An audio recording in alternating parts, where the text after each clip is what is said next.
ni karibu mwigurire hano hantu, ni kuri miliyoni 90 gusa zirimo n'ibiganiro. Ndetse ushaka iyi nzu ushobora kutwandikira cyangwa se ukaduhamagara kuri nimero uri kubona muri screen yawe, ndetse ukajya no mukomeze mugubwe neza. Nanone ni Gisenyi Komisiyoneri nk'ibisanzwe.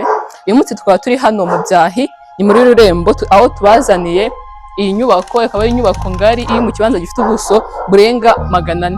Twaba turi kwigurisha ku mafaranga miliyoni 90 ndetse zirimo n'ibiganiro. Iyi nzu muri kubona inyuma yanjye ifite ibyumba 4, dushe 3 mu nzu, igikoni cyiza kigezweho mu nzu, salon na saramanje, kandi uri kubona ko bimeze neza, bifite design nziza cyane. Ni karibu tubereke mu nzu yacu ukuntu hameze.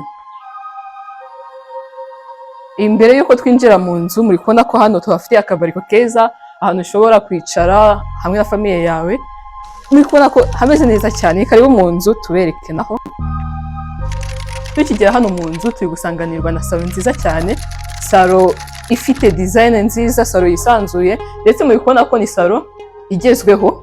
Hano kuri runo ruhande tuhafite saramanje, nawe muri kubona ko ni ahantu hagari hisanzuye. Muri kubona nka kano kalavabo, muri kubona ni design nziza cyane. Twabibabwiye iyi nzu ni inzu nziza cyane, ikaba ari inzu ifite mu buryo bayubatse, ifite amakoroni ku nkuta zayo, mu mpande zayo, ariyo yagufasha nko gukomeza kubaka etaje, kuzamura. Ndetse no hanze dufite ibindi bintu byiza cyane, tugende naho tubereke ukuntu hameze. Muri kubona ko na hano hanze naho tuhafite pariking ngari, pariking ishobora kujyamo imodoka 2 cyangwa 3 kandi ziparitse neza. Hano tukaba tuhafite jaride, muri kubona ko hano tuhafite amavoka, na hano kuri runo ruhande tuhafite indi jaride ngari irimo imbuto zeze ku buryo ari inzara. Muri kubona ko ni akajaride keza cyane, akajaride karimo imbuto z'ubwoko bugiye butandukanye, ndetse ushobora no kuhakoresha uhicara uri gufata amahumbezi ya hano hanze. Muri kubona ko ni ahantu heza cyane.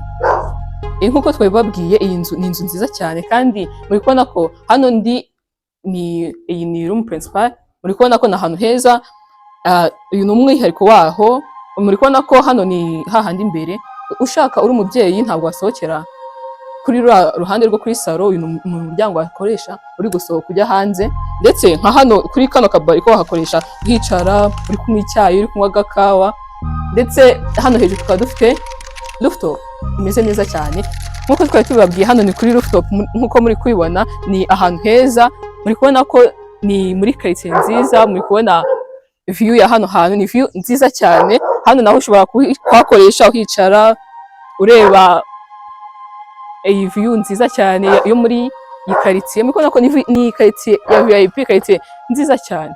Ni karibu mwigurire hano hantu, ni kuri miliyoni 90 gusa zirimo n'ibiganiro. Ndetse ushaka iyi nzu ushobora kutwandikira cyangwa se ukaduhamagara kuri nimero uri kubona muri screen yawe. Ndetse ukajya no kuri YouTube, ni Gisenyi Komisiyoneri, ukareba ibintu byiza tuba tubafitiye, haba amazu meza, apartment, ibibanza, mbese imitungo yose itimukanwa ni muri Gisenyi Komisiyoneri. Geraho urebe ibindi bintu byiza tuba tubafitiye byose muri Gisenyi Komisiyoneri. Twari twabibabwiye hano muri kino kibanza cyacu cyangwa se kuri inzu yacu ni ubuso bugari cyane. Uri kubona ko hano tuhafite igikari kigari, igikari kisanzuye. Uri kubona nka hano tuhafite stock yo hanze, tukagera igikoni cyo hanze, ndetse hano hakaba dushe na toilette zo hanze. Uri kubona ko ni ahantu hagari cyane ku buryo bugaragara cyane.